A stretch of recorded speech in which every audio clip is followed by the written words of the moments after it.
La team, dans cette vidéo qui ne dure pas 4 minutes, la vidéo où Vladimir Poutine va vous expliquer pourquoi il mène un combat contre l'Occident. Vladimir Poutine va entrer dans les détails à moins de 4 minutes pour vous donner des explications très pertinentes. Il va même prendre l'exemple sur Jésus, sur ce que dit la Bible, sur les paroles de Jésus, en disant par exemple que la Bible déclare qu'un véritable prophète sera reconnu par l'accomplissement de ce qu'il dit. Mais par contre, les Occidentaux qui se font passer pour de bons prophètes dans des pays qu'ils ont colonisés font des promesses qui ne tiennent jamais. Ils promettent la souveraineté, ils promettent l'indépendance, ils promettent la paix durable, ils promettent le développement, ils promettent la richesse, mais cela n'arrive jamais. Ils passent leur temps à piller et à appauvrir le monde. Vladimir Poutine va démontrer à suffisance que si nous restons sans rien faire, non seulement le monde ira vers une perdition. Aujourd'hui, Vladimir Poutine n'est pas celui-là qui se bat simplement pour la Russie. C'est d'abord un homme qui se bat pour l'humanité, pour les êtres humains. C'est d'abord un homme qui refuse de suivre l'ordre mondial que les États-Unis d'Amérique veulent imposer au reste du monde avec leurs vassaux de l'Europe. Oui, il faut le dire, parce que de la même façon dont la France veut traiter les Africains, c'est de cette façon qu'elle est traitée par les États-Unis d'Amérique, qui aujourd'hui, eux, sont éloignés de la guerre de l'Ukraine. Et nous voyons très bien les Européens qui sont plus proches, qui ont décidé d'armer l'Ukraine, qui ont décidé de combattre aux côtés de l'Ukraine, et donc de perdre les armes, de perdre de l'argent, et de perdre même certains hommes. Tout ça qui ça profite aux États-Unis d'Amérique. La team, j'aimerais aussi répondre aussi à certains Africains qui aiment bien dire « Vous laissez la France pour suivre directement la Russie. Qu'est-ce que vous gagnez dans la Russie ?» Je vais vous répondre ici aussi en vous disant « Si nous laissons la France pour suivre la Russie, c'est d'abord premièrement parce que la Russie est plus riche que la France. C'est parce que le territoire russe est d'abord plus riche que tous les territoires africains réunis. Oui, il faut que vous le sachiez. La Russie a un territoire qui est, c'est-à-dire a des ressources tellement importantes que même tout le continent africain entier ne peut pas avoir. Et donc, ils n'ont pas faim. Ils sont suffisamment riches pour mieux manger, pour venir vous voler. Donc, ils ne viendront plus nous voler parce qu'ils en ont suffisamment. Contrairement aux Européens et aux Occidentaux qui ont un sous-sol qui n'a absolument rien. Les Américains, à cause, ils en ont un peu et ils peuvent en profiter. Mais qu'est-ce qu'on en dit réellement? En toute franchise de l'Europe, ils n'en ont rien. Donc on ne peut pas nous demander pourquoi nous quittons la France pour partir en Russie. Les Russes ont tout. Oui, les Russes ont tout. Ils nourrissent toute l'Europe. C'est eux qui fournissent le gaz, c'est eux qui fournissent le pétrole, c'est eux qui fournissent presque tout. Même le céréal, c'est eux qui fournissent ça à l'Europe. Aujourd'hui, ils ont arrêté de fournir leur céréales à l'Europe et donc ils ont ils ont un peu trop de céréales en réserve. Et c'est pourquoi ils décident même de faire des tonnes de milliards de dons aux pays africains qui sont en manque. La team, non seulement vous allez écouter ici la sortie de Vladimir Poutine, mais après, vous allez écouter une autre vidéo que je vais vous mettre après ça, qui sera tous les détails de qui est réellement la Russie. Le président de la Fédération de Russie, Vladimir Vladimirovitch Poutine.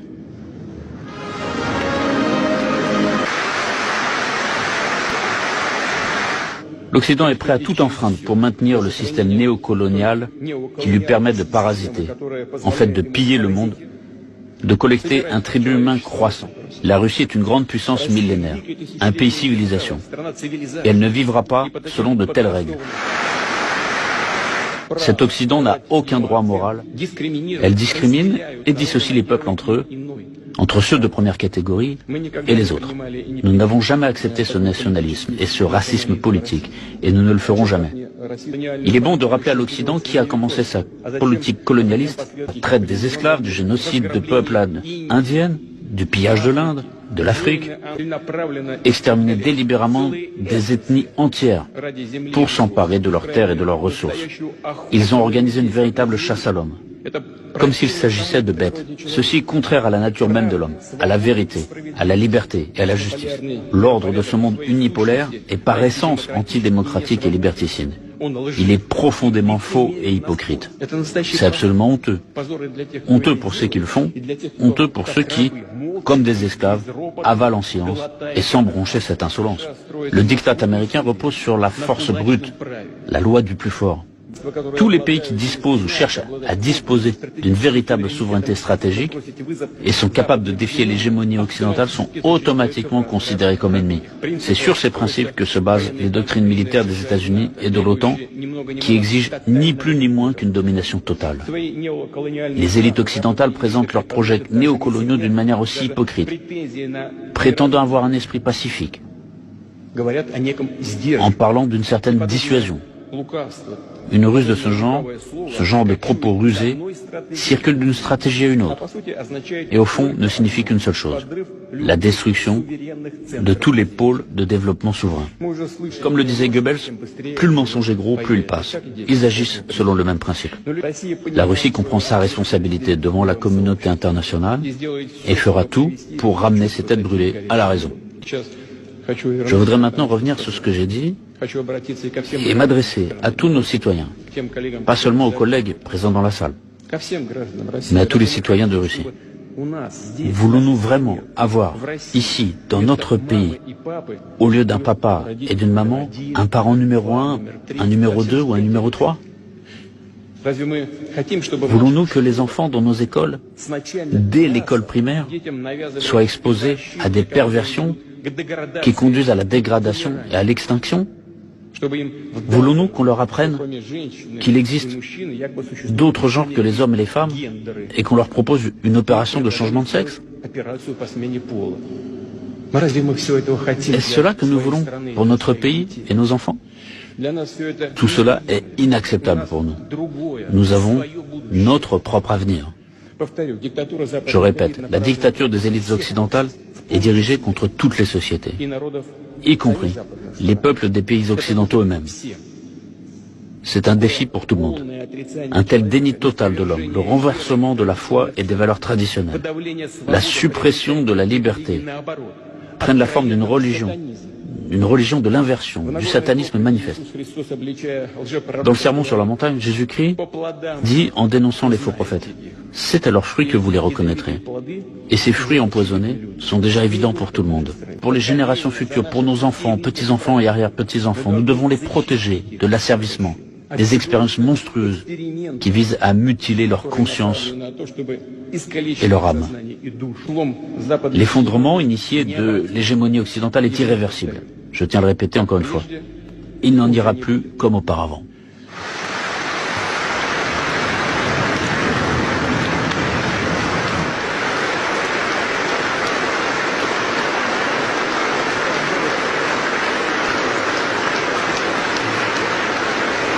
La Russie, c'est 8 millions à 10 millions de barils de pétrole émis par jour. La Russie, c'est près de 200 milliards de mètres cubes de gaz par an. Ce sont des chiffres La Russie, qu'on n'invente pas. c'est 17,3 millions de kilomètres carrés. Demandez-moi la superficie de l'Europe. L'Europe, c'est 4,3 millions de kilomètres carrés. Dont la Russie, c'est pratiquement 4 fois la superficie de l'Europe.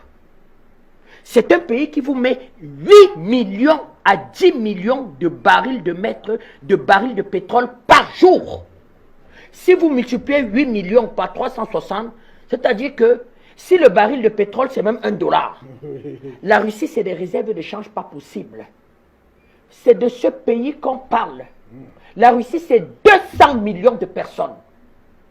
Patriotes, prêts à mourir. Vous avez un pays de 56 millions d'habitants, en décroissance, à 117% de taux d'endettement. Ils peuvent asphyxier la Russie. J'ai jamais fait un cours d'économie. Dites-moi comment on asphyxie un pays qui a ses capacités. C'est toutes les réserves de minerais stratégiques. Aujourd'hui, l'industrie aéronautique est bloquée. Vous savez pourquoi? À cause du titane. C'est le premier exportateur de titane. Ça veut dire que la Russie peut décider, Poutine peut décider aujourd'hui, je détruis la croissance mondiale. J'arrête de sortir mes barils de pétrole, je bloque mes terminaux de gaz, j'arrête l'exportation des matériaux stratégiques. La croissance mondiale est arrêtée. C'est la première technologie en termes d'armement militaire, c'est-à-dire ce qu'on appelle les suprasoniques missiles. Parce que supersonique, ça veut dire que à la vitesse du son. Suprasonique. Avant que M. Biden ne se réveille, oui. Vous savez qu'il se réveille, avant qu'il ne parle comme un sommeilleux, il n'existera plus, on parlera de lui au passé. Aucun antimissile. Donc ça veut dire qu'on n'a pas besoin d'envoyer des troupes. Poutine croit en l'Ukraine. C'est une opération militaire ciblée, cadrée dans le temps. Première des choses.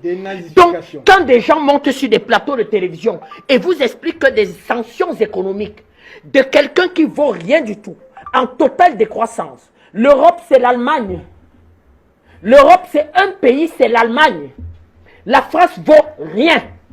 La Grande-Bretagne en est partie et dit que ça avait été une escroquerie et un mensonge. Ça n'a rien d'endogène. Ça n'a pas de diplomatie. La diplomatie européenne en est à attendre une déclaration de M. Biden.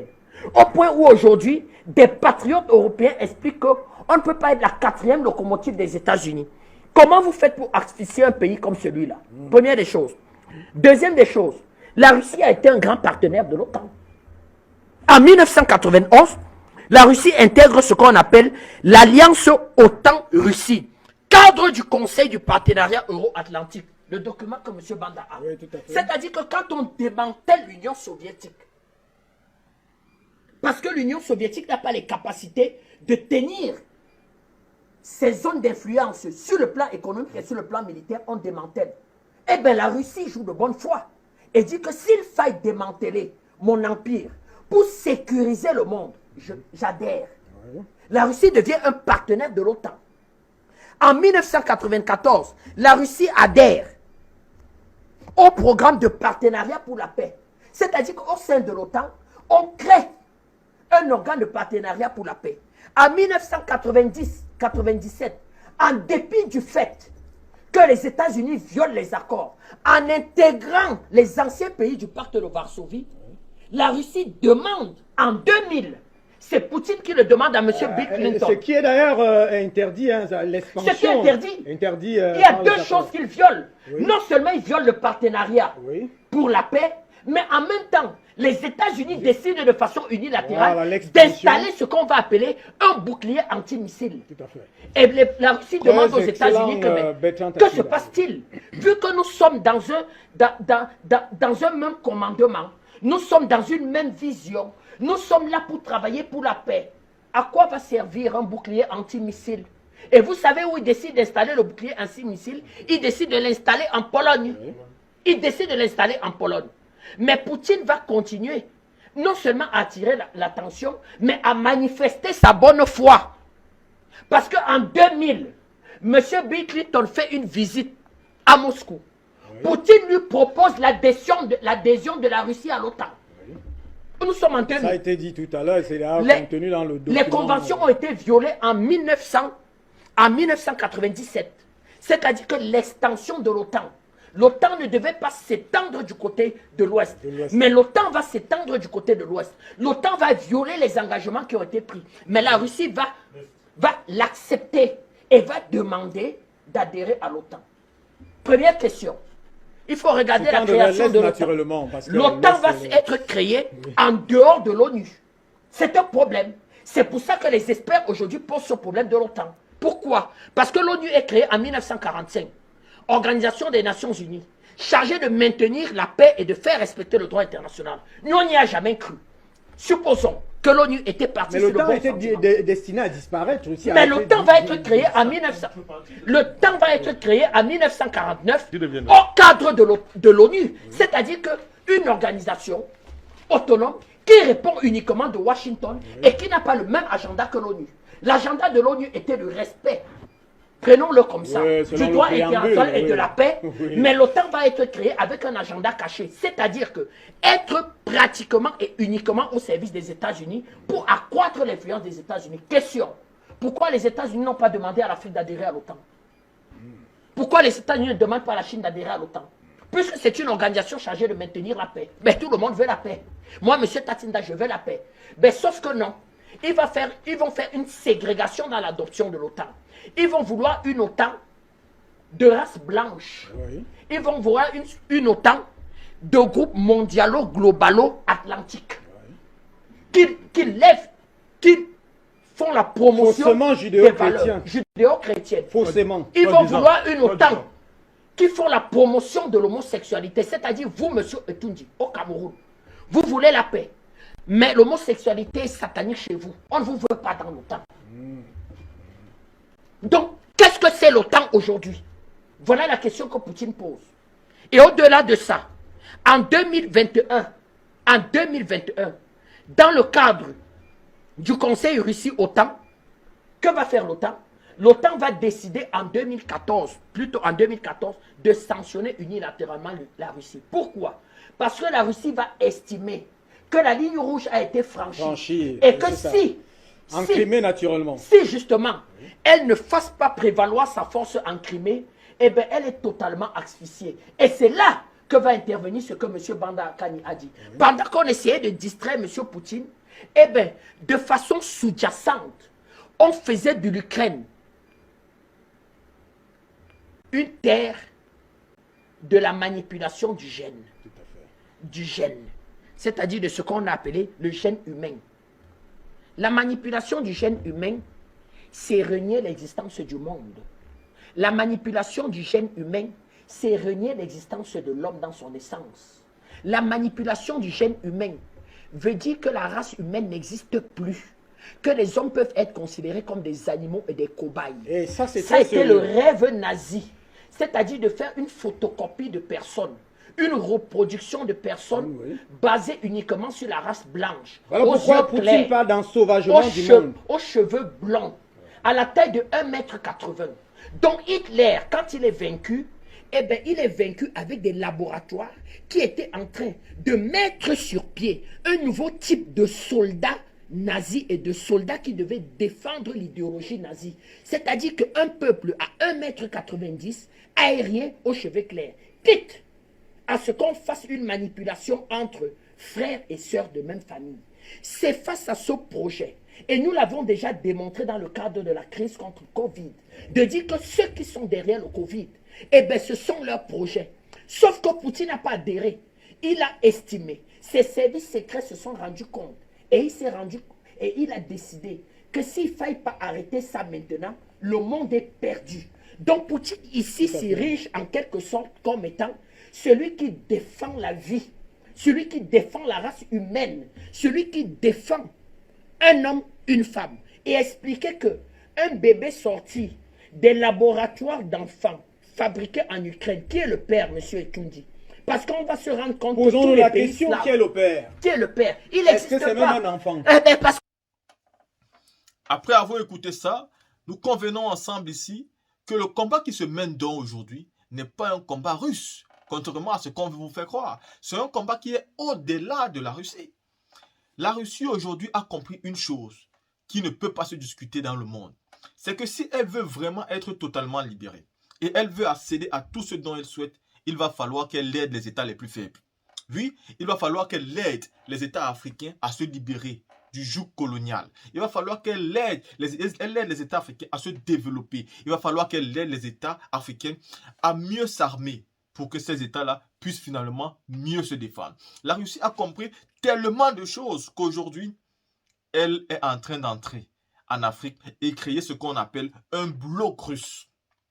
Et vous allez donc voir qu'il y aura deux blocs. Il y aura un bloc qui sera constitué des présidents africains qui préfèrent travailler avec la France. Et il y aura un bloc qui sera constitué des pays africains qui pourront travailler avec la Russie. Et vous allez voir le fonctionnement de ces deux blocs avec le temps. Ce qui va réellement se passer. La souveraineté et les échanges qui vont se passer. Il faut comprendre qu'aujourd'hui, l'objectif qui nous reste à atteindre, c'est de mettre fin au franc CFA. Vous avez compris ici tous les détails. Donc vous devez savoir aujourd'hui que le combat de Vladimir Poutine, personne ne doit vous distraire. Ce monsieur doit avoir notre soutien. Parce que non seulement il combat pour son peuple, mais il combat pour toute l'humanité entière. Il est en train d'empêcher que le diable prenne en possession toute notre humanité. Vous avez vu ce qui s'est passé pendant la crise du Covid. Vous voyez ce qui se passe pendant les guerres. Oui, nous n'avons pas le droit d'exister. À l'OTAN, vous avez vu qui à l'OTAN en termes de peau noire? Les Noirs ne sont pas dans l'OTAN. Ils considèrent que ça ne peut pas ça nous concerne pas. Et pourtant, ils disent que c'est une organisation de paix. Depuis qu'il y a une organisation de paix, on va faire le choix de ceux qui vont y intégrer. Pourquoi Poutine n'y est pas? Ce sont les questions qu'il faut vous poser. Regardez par exemple aux Nations Unies. Est-ce que nous avons le droit de donner le veto? Nous n'avons pas le droit de veto. Est-ce que c'est normal? À un moment donné, nous devons revendiquer certaines choses. La team, vous tous, vous avez écouté cette vidéo.